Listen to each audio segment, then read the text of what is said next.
Hello everyone and welcome back to our channel sensible pharmacist.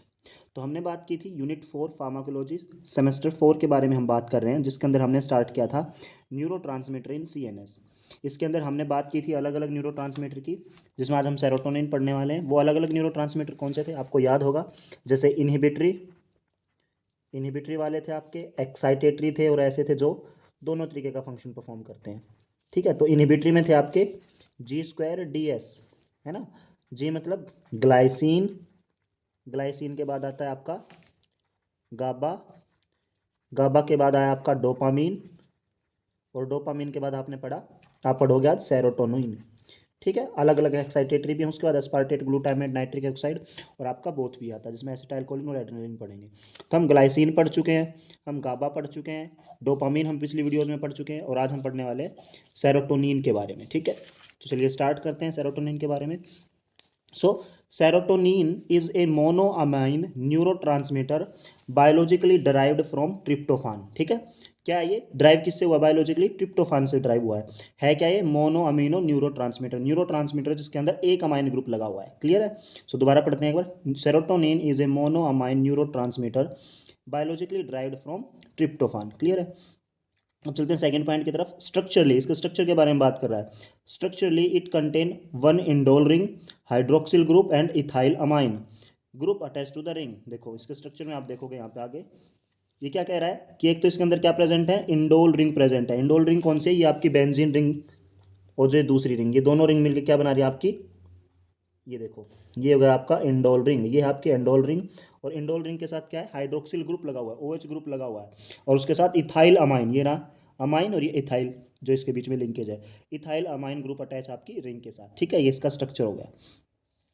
अपना next point क्या कह रहा है? Approximately 90% of the human body's total serotonin is located in enterochromaffin cells of GIT की cells के अंदर ये प्रेजेंट होता है। कितना? 90% जो होता है उसका टोटल का। 8% आपका प्लेटलेट से आता है, और 1 to 2% आपके सीनस के अंदर सिंथेसाइज होता है। ठीक है, नेक्स्ट पॉइंट है, थ्योरेटिकल पोर्शन है मेनली इसके अंदर।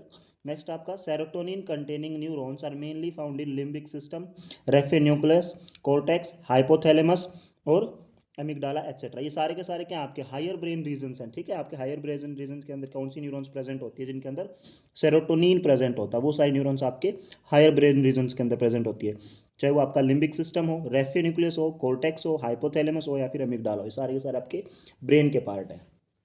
नेक्स्ट पॉइंट की बात करते हैं।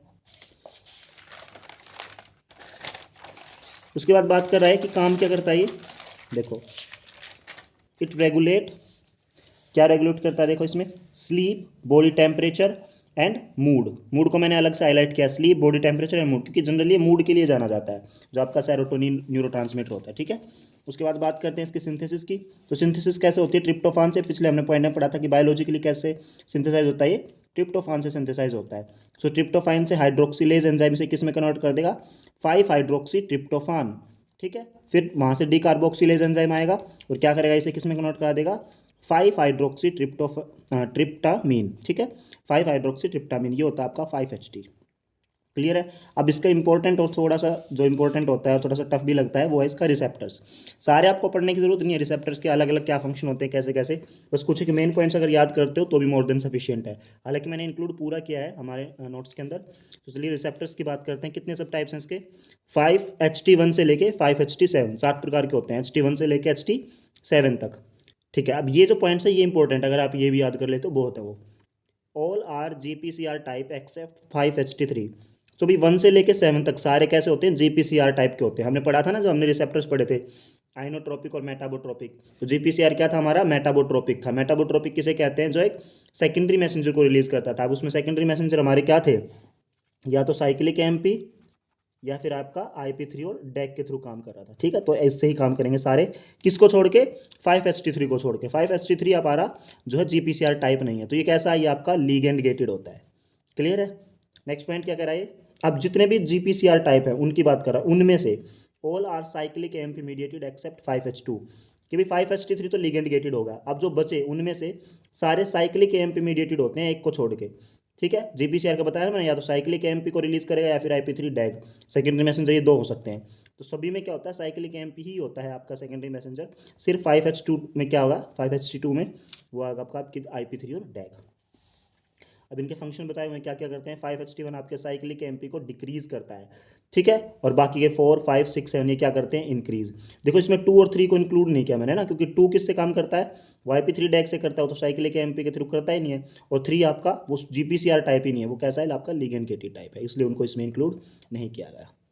नेक्स्ट पॉइंट की तरफ बढ़ते हैं।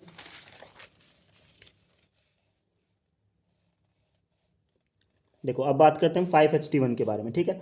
5HT1, तो 5HT1 के भी आगे जाके फर्दर सब टाइप्स हैं, वो कौन कौन से हैं, 5HT1A B और D, ठीक है, 3 टाइप है, A B और D। इनके बारे में जो इंपॉर्टेंट पॉइंट्स हैं वो मैंने इंक्लूड किए हैं, इनकी लोकेशन क्या है, उनका फंक्शन क्या है, एंटागोनिस्ट और एगोनिस्ट के बारे में। तो 5HTA प्रेजेंट होता है आपके रेफे न्यूक्लियस में, ठीक है, present in raphe nuclei of brain stem. ये क्या करेगा, डिक्रीज करेगा आपके साइक्लिक एमपी को। अभी तो मैंने पीछे बताया, देखो जो 1 होता है वो क्या करता है, यहाँ देखो 1 क्या होता है, डिक्रीज करता है, 4 5 6 7 इंक्रीज करता है साइक्लिक एमपी को। तो वही आगे पॉइंट को एक्सप्लेन कर रहा है। तो ये क्या करेगा, आपके साइक्लिक एमपी को डिक्रीज करेगा। इसका एगोनिस्ट है आपका बुस्पायरोन और एंटागोनिस्ट है इसका अर्गोटामिन। क्लियर है। 5HTB की बात करते हैं, present in CNS vascular smooth muscles, और क्या कराता है, पुल्मोनरी वैसो कॉन्स्ट्रिक्शन, वैसो कॉन्स्ट्रिक्शन कराता है कहाँ पे, पुल्मोनरी लंग्स के अंदर। इसका एगोनिस्ट क्या है आपका, ट्रिप्टान्स। बात करते हैं 5HT1D की, तो ये प्रेजेंट होता है आपके क्रेनियल ब्लड वेसल्स के अंदर, ब्रेन की जो ब्लड वेसल्स होती हैं वहाँ पे। क्या कराता है, सेरेब्रल वैसो कॉन्स्ट्रिक्शन, सेरेब्रम की जितनी भी आपकी ब्लड वेसल्स हैं उसको कॉन्स्ट्रिक्ट करा देगा, कॉन्स्ट्रिक्ट करा देगा, ठीक है, उनके साइज को कम करा देगा। तो इसका एगोनिस्ट आपका ट्रिप्टान और एंटागोनिस्ट है अर्गोटामिन। क्लियर है। अब बात करते हैं 5HT2 की, इसके भी 3 सब टाइप आके 5H2A B और C, ठीक है। यही लोकेशन, इनके फंक्शन या फिर इनका जो एगोनिस्ट एंटागोनिस्ट देख लेते हैं क्या होता है आपका। प्रेजेंट इन CNS PNS और स्मूथ मसल्स एंड प्लेटलेट्स, और ये प्रेजेंट होता है आपका गैस्ट्रिक एंड गैस्ट्रिक फंडस के अंदर, ठीक है, स्टमक के पार्ट होते हैं ना, मेन बॉडी फंडस पाइलोरस, तो फंडस में प्रेजेंट होता है। 5H2TC इन CNS कोरोइड प्लेक्सिस के अंदर प्रेजेंट होता है, हाइपोथैलेमस के अंदर, ठीक है। ये कैसा होता है आपका, GPCR तो है, लेकिन कैस के थ्रू काम करता है, IP3 और डैग। बाकी के जो किसके थ्रू काम करेंगे, आपके साइक्लिक एमपी के थ्रू। इसका एगोनिस्ट होगा आपका LSD, एंटागोनिस्ट होगा मिथाइल सरगाइड और कैटन सेरीन। इसका एगोनिस्ट LSD, तीनों का ही जो है LSD होगा, और इसका एंटागोनिस्ट होगा आपका मिथाइल सरगाइड, इसकी तरह, ठीक है। ठीक है, अब बात करते हैं 5HT3 के बारे में। तो ये 5HT3 के बारे में क्या कह रहा है, देखो 5HT3 प्रेजेंट होता है CNS में, PNS में, पेरिफेरल नर्वस सिस्टम होता है PNS। इट कंट्रोल एमेसिस, आपकी वॉमिटिंग को कंट्रोल करता है, एंजाइटी को कंट्रोल करता है। इसका सिग्नलिंग पाथवे लीगेंड गेटेड, क्योंकि 5HT3 है, 5HT3 ही एक ऐसा था अकेला जो लीगेंड गेटेड के थ्रू काम कर रहा था। बाकी 3 कैसे काम कर रहे थे, बाकी वाले आपके GPCR टाइप थे, एक 5HT3 ही ऐसा था जो आपका लीगेंड गेटेड था। एगोनिस्ट रहेगा इसका 2 मिथाइल 5HT, और एंटागोनिस्ट रहेगा ओंडासेट्रॉन, ठीक है, वो एंटी वॉमिटिंग के लिए जो ड्रग दी जाती है ओंडासेट्रॉन, क्योंकि ये क्या करता है, एमेसिस कोज कराता है 5HT3, तो हमें उसका एंटागोनिस्ट देना पड़ेगा, और वॉमिटिंग के अंदर आप क्या देते हो, ओंडासेट्रॉन, तो इसका एंटागोनिस्ट हुआ ये। उसके बाद है 5HT4, इन GI ट्रैक्ट और CNS के अंदर प्रेजेंट होता है, GI मोटिलिटी को बढ़ाता है, यानी कि पैरास्टाइलसिस मूवमेंट को ये बढ़ाएगा, आगे की तरफ फूड को धकेलता है, साइक्लिक एमपी के लेवल को इंक्रीज करता है। इसका एगोनिस्ट आपका मेटक्लोप्रोमाइड, ठीक है। ये बस सिर्फ याद रखने के पॉइंट है, आगे फर्दर 5HT5 में CNS में प्रेजेंट होता है, कराता है क्या है, modulation of exploratory behaviour, exploration जो बिहेवियर होता है, एक्सप्लोर करना है किसी भी चीज़ को, नई चीज़ को कि ये क्या है इसे, ठीक है, ताक झाक करना एक तरीके से, इंक्रीज करता है आपकी साइक्लिक एमपी को। 5H6 क्या होता है, इन CNS ल्यूकोसाइट्स, ये क्या कंट्रोल करता है, लर्निंग एंड मेमोरी, आपकी जो लर्निंग और मेमोरी की पावर है वो इसी के थ्रू कंट्रोल होती है, सिर्फ इसके थ्रू नहीं होती लेकिन इसकी वजह से भी होती है। It increase cyclic MP concentration, ठीक है। ऐसा ही आपका 5HT7 दिया हुआ है, CNS में GIT में प्रेजेंट होता है, कंट्रोल करता है थर्मो रेगुलेशन, बॉडी टेम्परेचर को कंट्रोल करता है। सर्कैडियन रिदम, जो आपकी बॉडी की रिदम चलती रहती है ना, आपकी बॉडी की एक रिदम है ना पर्टिकुलर की, कैसे कैसे पल्स आपकी पल्सेटिंग बिहेवियर शो करती है, हार्ट का धड़कना, है सारे के सारे सर्कैडियन रिदम के अंदर आता है ना। सोने के बाद भी आप लोग सांस लेते रहते हो, आपकी नॉर्मल बॉडी फंक्शनिंग चलती रहती है, that is under control of circadian rhythm. उसके बाद है फार्माकोलॉजिकल एक्शन, CVS, हार्ट पे और वेसल्स के ऊपर क्या इफेक्ट आएगा, first constrict then dilate blood vessel, सबसे पहले क्या करेगा, एकदम से कंस्ट्रिक्ट करा देगा स्टार्टिंग में, जिसकी वजह से कंस्ट्रिक्ट हुआ तो ब्लड प्रेशर इसका हाई होगा, तो फर्स्ट हाइपर देन हाइपो, क्योंकि बाद में इसने ब्लड वेसल को डायलेट करा दिया। स्मूथ मसल्स पे क्या कराता है, कंस्ट्रिक्शन कराता है, स्मूथ मसल GIT में भी है, तो कंस्ट्रिक्शन कराएगा तो क्या होगी, पेरास्टाइलिसिस मूवमेंट होगी, फूड को आगे की तरफ धकेलेगा, और ब्रांकाई के अंदर कंस्ट्रिक्शन कराएगा तो अस्थमा लाइक रिएक्शंस आएंगी। ग्लैंड इनहिबिट सिक्रेशन, उनके सिक्रेशन को रोकता है। CNS में क्या कॉज करता है ये, तो डिप्रेस ही करता है एक तरीके से, स्लीपीनेस है ना, नींद लेके आएगा। चेंज बॉडी टेम्परेचर को रेगुलेट करेगा।